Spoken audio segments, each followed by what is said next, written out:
Hey guys, welcome back to another video. If it is your first time here, I'm Vicky Baloyi and welcome to my channel. Thank you so much for tuning in. So today my YouTube is currently sitting on 960 subscribers. I'm not sure if by the time this video goes up we would have reached 1k, but I hope so. If we did already, thank you so much to everyone who has subscribed. I will definitely post a 1k celebration video. Obviously I feel like I need to, so yeah, thank you so much to everyone who's been watching my videos, who has subscribed, commented and liked all my videos up to this day. Just a disclaimer before this video starts, my face looks horrible. I have a breakout around my chin. I don't know why. Maybe I'm about to reach that time of the month, so excuse this, but I still look cute anyway, don't I? So as you can see by the title of today's video, we are getting to know a little more about myself, and I can't wait to share with you guys all the questions that you have asked. Some were hilarious questions that I'm not going to answer. Some I feel like they were way too personal, but anything that I feel like it is okay for you guys to know, I will answer those questions in this video. I did a ask me a question thingy on Instagram during the week, and you guys asked me a few questions. You also have assumptions in this video, so if you want to see all of that, please keep watching and give this video a massive thumbs up at the end if you liked it. Comment down below and subscribe to my channel if you haven't. So without wasting any more time, let us get into the video. I will be having one of my favorite smoothies from Woolworths Food. It's strawberry, banana and chia seed smoothie. So let us get into the video while I drink my smoothie and you guys are getting to know me. So as you guys know that I'm using my phone to film, I had to, okay, not bad. I'm used to the mixed berry one, so this one is like strawberry and banana. Anyway, so I'm using my phone to film, right, or to record YouTube videos. So I was forced to obviously write the questions down because I cannot view them on my or from my phone. So I wrote those questions in this mini notepad of mine. So here are the Instagram questions, more questions, and a few assumptions. I don't want to make this video long, so I had to pick some of my favorite, obviously. So yeah, so someone wants to know how old I am. I get this question a lot, and when I answer it, people are always like, they always disagree. They're like, no, you don't look this age, you look 14, you look 16, you look like you're a grade 10 learner, blah blah blah. But I am 21 years old and I hope that I look 21 years old. But still, I don't feel offended because I think looking younger is a blessing. It means that when I'm 30, I'll be looking 25 or 24. So I always take it as a compliment and not an offensive statement. So I'm 21 years of age. Where did you grow up? So I was born in Hammanskraal, and then later in 2012, I think I was doing grade 8. We moved to Soshanguve in Pretoria. If you don't know Soshanguve, I don't know, we definitely need to send you help. But yeah, I was born in Hammanskraal and then moved to Soshanguve. So this one is not a question, it's an assumption, and someone thinks that I am an introvert. You are right. I think I'm not an introvert. It depends who's around. If certain people are around, then I can be a bit of an extrovert, and if certain people are around, then I can be an introvert. But most of the time, if I'm alone, I really prefer being by myself, being in closed doors, no one around me. I don't like going out and socializing a lot, but it's something that I'm working on. I want to change about myself. It's one of the characters that I sort of dislike. I feel like it is okay to socialize, mingle, and get to know other people in different, I don't know, in different settings, not only in serious situations where you're at work or you are meeting for something serious, something that you're working on, I feel like I need to mingle and socialize with other people in different settings and just have fun.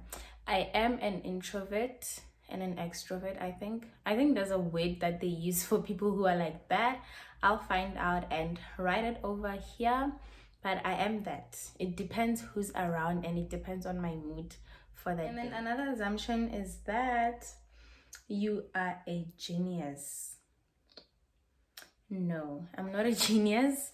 I used to do well academically, but from a very young age, primary school to high school and varsity as well, I used to do really well, but I wouldn't call myself a genius. I feel like a genius is a very big word to use.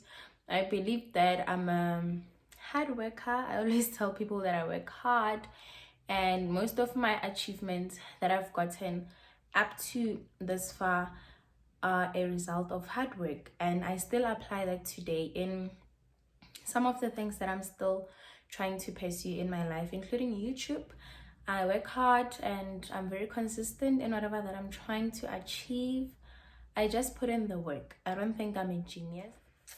And back to another question. Someone is asking if I go out a lot.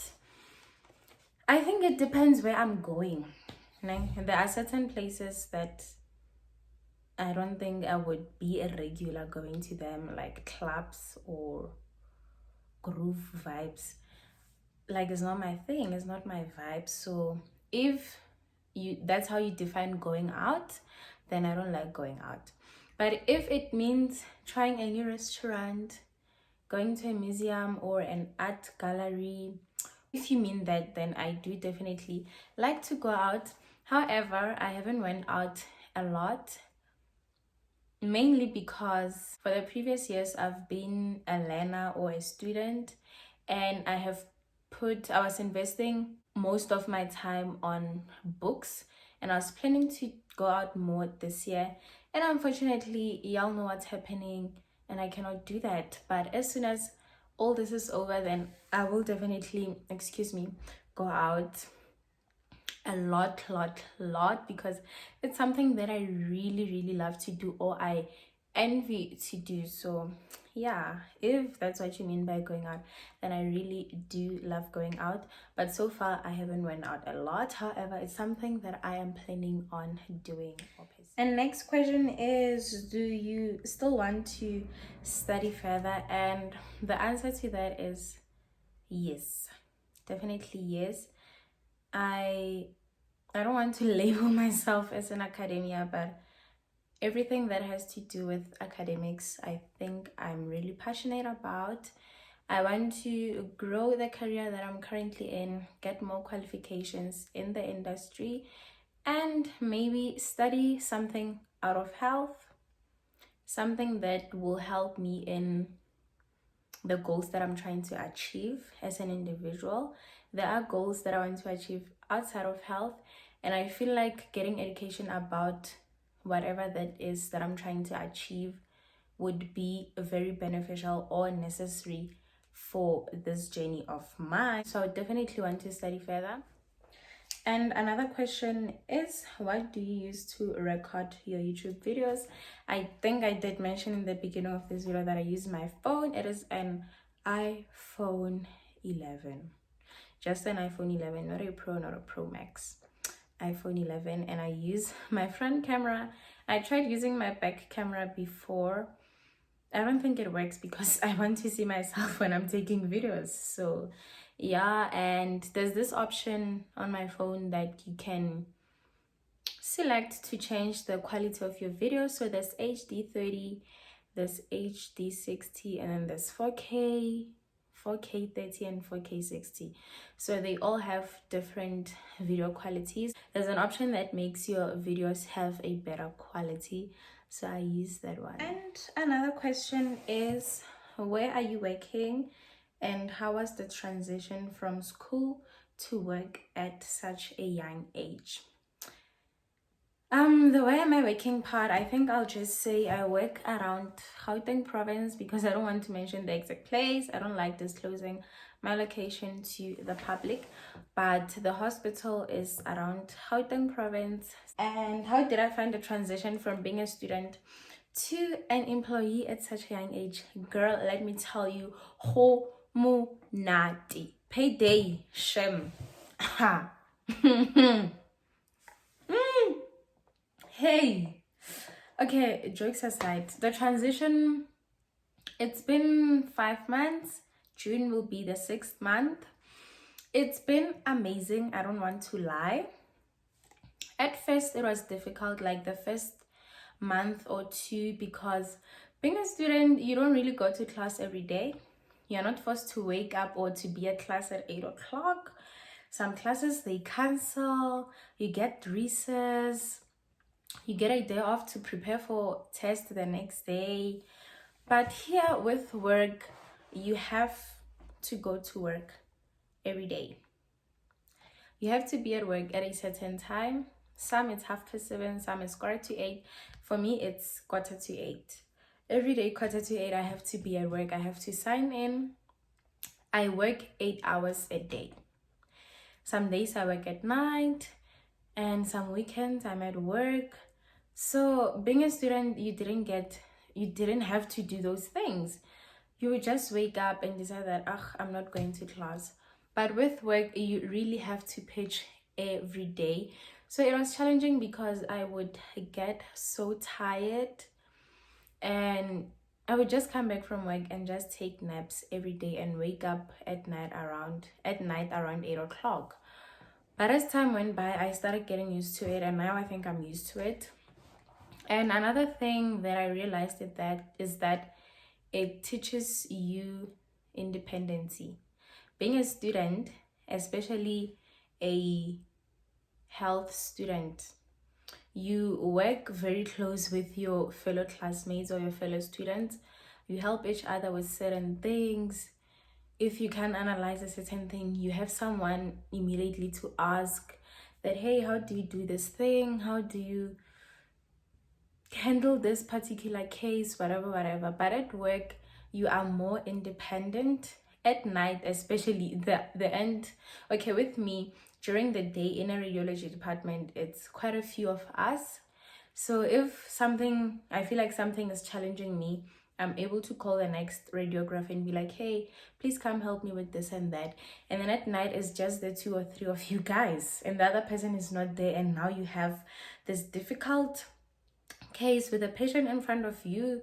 Sometimes you don't know how to handle the patient, or but then you are not sure, because I'm a first-time worker. I'm not sure if whatever that I'm thinking of doing is the right thing to do. So it really teaches you independency, and also being outside your comfort zone. So you have to apply your mind more than you did as a student, because now you are a worker, you are an employee, you are expected to know everything. As a student, you would really get away with a lot of things. You're like, no, I wasn't able to do it because we were not taught this at class. But now you really have to know everything. They expect you to know everything. You can never be stuck. So it's like they bring a patient here and they leave, and for that moment, for those few minutes, the patient's life is in your hands as a healthcare worker. So it is good and challenging at the same time, but challenging in a good way, because it teaches you how to do things, how to be independent, how to be out of your comfort zone as a first-time employee or a first-time worker. So if you're doing final year, good luck and all the best for next year, because wow. But the salary part is very nice. Like, yay! Kumnandi kwa salary. I think now I should go to the assumptions. Someone is saying no assumptions umuhle ntombi. Hi. Thank you so much, dear. Mwah. And someone is assuming that I am the last born child. Okay, yes, you are very right. So I'm the last child. I mean, look at me. Last ones are always pretty, right? Anyway, my mom has three children. I'm the last one. I have an older brother and an older sister who I absolutely adore and love. But however, the problem that I have is that our age gap is so huge to a point where I feel like as siblings we don't have that a brother sister relationship or sister sister relationship because they are way too older than me. I think my brother is 13 years older than me and my sister is 12 years older than me, if I'm not wrong. But they're not less than 10 years older than me, which makes it difficult for us to have that relationship that I'm talking about. For example, it's so difficult for me to talk about dating and relationships to any of my siblings, including my sister, which is something that I don't wish for my kids. It's not nice. Instead, I talk to my cousins about it. But yeah, I really wish we didn't have such a huge age difference. So yeah, which is something that I don't wish for my kids. So the moment I start making babies, I'm gonna pop like popcorns so that they can grow together, have that sibling relationship, be best friends, so that the other one can know that my sister or my brother always has my back, so that they can always have someone to run to whenever they want to talk or just discuss anything. I really want that for my kids. I don't want them to grow the way I grew and I'm still growing. It is not nice. There are certain things you just want someone to confide to, someone very close to you like your sibling, and not being able to do that is really not nice, and I don't wish it on any other person. It is not nice. But at the end, they are my siblings. I really, really love and adore them. And above anything else, they are my role models. I feel like the character that I have and the attitude that I have today, it's because of how I grew up seeing them or how I grew up looking at them. They have always been my inspiration. I would look at them and be like, okay, I want to be like my brother when I grow up, or I want to be like my sister. So a lot of my inspiration and my motivation and my character developed because of them. They have always been the best. They will always be. So, yeah.